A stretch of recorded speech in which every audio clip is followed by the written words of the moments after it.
we're on. Ready? 3, 2, 1. Yeah. What are you wearing there? You got a Celtic top on there, Gory?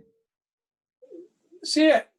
It's Lovely. my pajamas. Spencer got me it for I think it was my birthday or something, or maybe Christmas last year.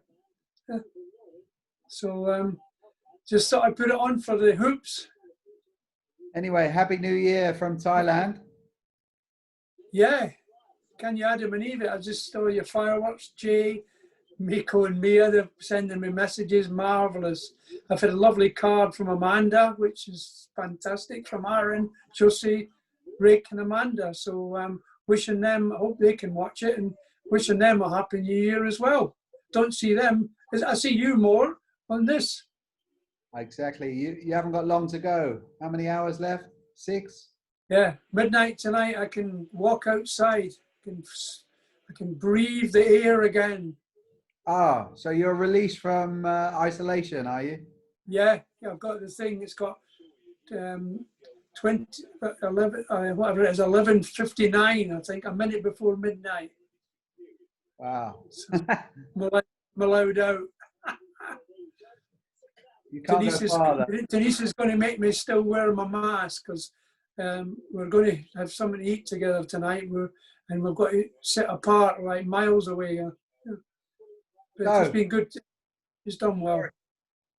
So, Gory, New Year's Day is always the old firm, Celtic and Rangers tomorrow. But Saturday, isn't it? Tomorrow for you, Saturday for me. That's right. So we know what you think about Jimmy Johnson, but tell me about Jim Baxter, first of all. The Rangers boy, Jim Baxter. Yeah, he was amazing. He was one of the best ever, to be honest. He was, what a player. I played against him in the reserves, actually. And I can't remember how it happened, but he kicked me and he says, yeah, we Fenian, whatever. And I says, what? Couldn't believe it. But I got to know him quite well when I was manager of Swindon, and he even came to watch us when I was in, he lived in Jersey for a while, just near the end. And he was a funny guy, typical Scottish, but what a player, Nick. Have you ever look him up, that Wembley, when he juggles the ball and all that? But John Gregg was... He is older than you, right? Oh, yeah, he was a good bit older. John Gregg was older as well. But if I give you good things about Rangers first before I talk about Celtic, I used to travel through to Celtic Park at the beginning every day when the ground staff, and on the train I would sit with John Gregg, Sandy Jardine, Colin Steen, Willie Johnston, Dennis Setrington, and then who was the other guy? Flipping out there. He lived in Lithgow, but all them lads, and Sandy Jardine was a gentleman as well. They were all great, and John Gregg used to really look after me, and I think he's still going strong. And you know, I've still got a good bond with some of the Rangers guys, like Alex Ray. Keep in touch with him. You know, yeah. John Calderwood was Rangers mad, and then Alan Parry, who I maybe shouldn't say, but we have good banter. So every time there's a game, we text each other whoever wins and that, and give each other a bit of stick. So I'll make sure that we get on the winning side again. Yeah, yeah. Alan's Wickham and Liverpool. And Rangers. He's Rangers mad as well. He loves Liverpool. Yeah, he loves Liverpool. He loves Rangers, and of course Wickham, because he's a director. Maybe that other name will come back to you. It probably will, but it's nice to hear, not obviously just about the Celtic boys, but about the Rangers boys as well. Yeah.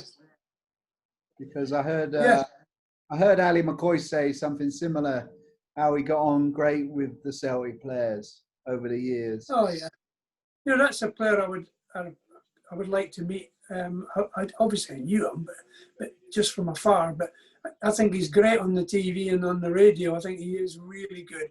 I listened to him commentating the other night, and he says it as I see it.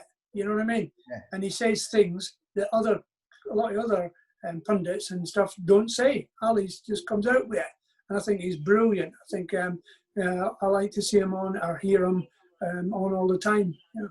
Yeah. So Even more than Glenn. No, I'm just joking.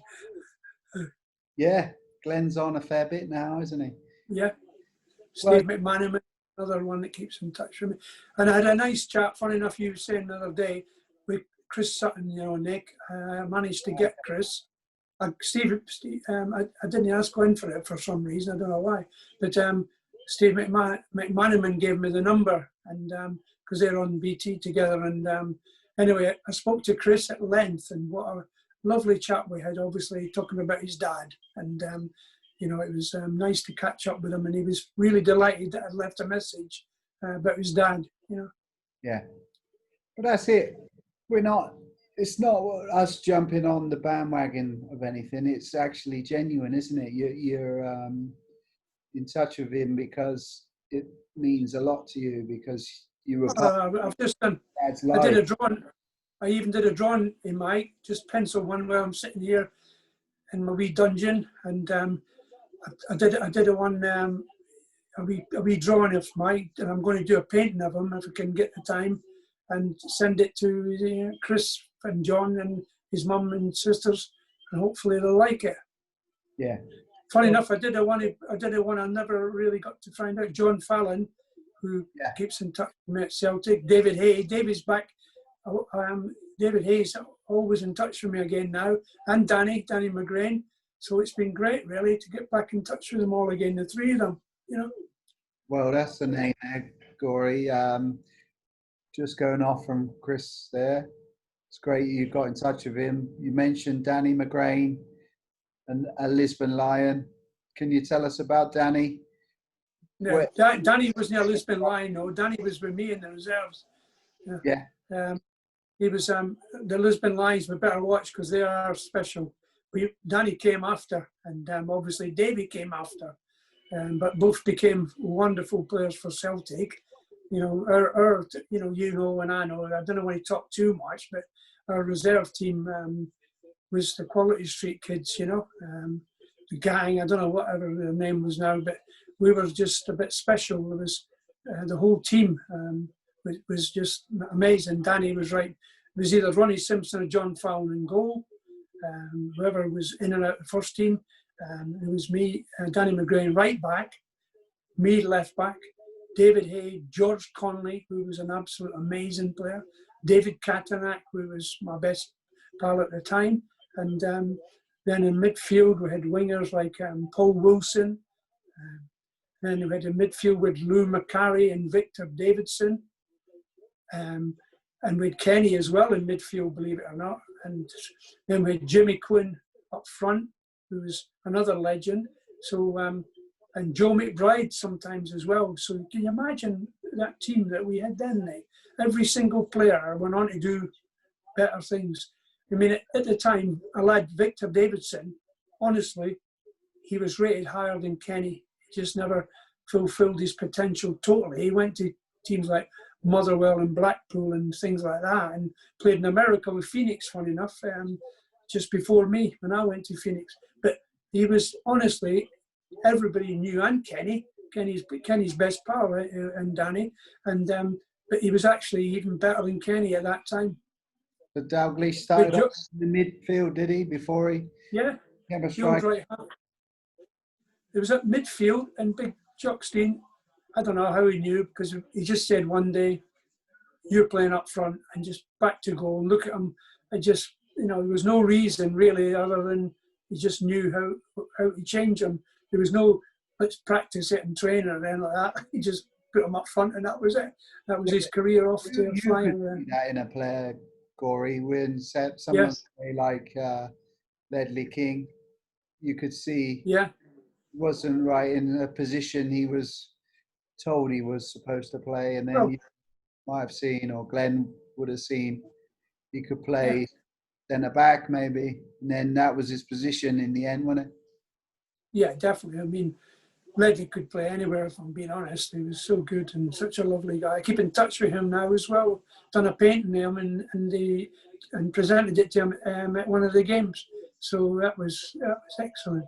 But you left out You left out Louis Macari. Hey, there's me dinner. Dinner's arrived. I've just heard that. You can't get it yet.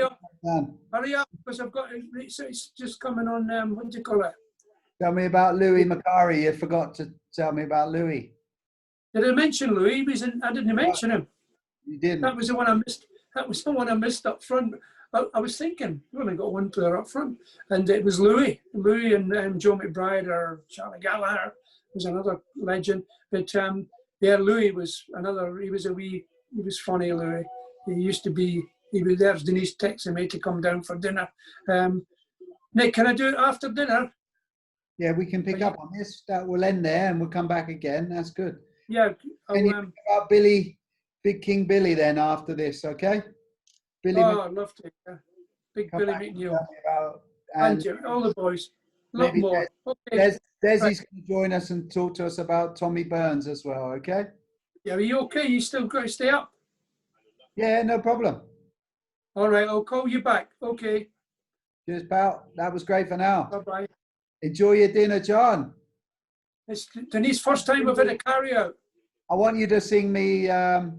Nick, Jim Baxter says, Moscow. As they say in Russia. I'm just telling Nick I'm coming to you. And don't forget Nick, my favourite song. What's my favourite Celtic song? What's my Johnny favourite? Thompson. Johnny Thompson. Johnny Thompson. We'll sing that when you come back. Oh, fans don't want to hear that, do they? We'll have a quick rendition of it, okay? Yeah, I can say the poem as well as the song. Okay, mate. See you later. Yeah. Cheers, pal. Bye. Bye-bye.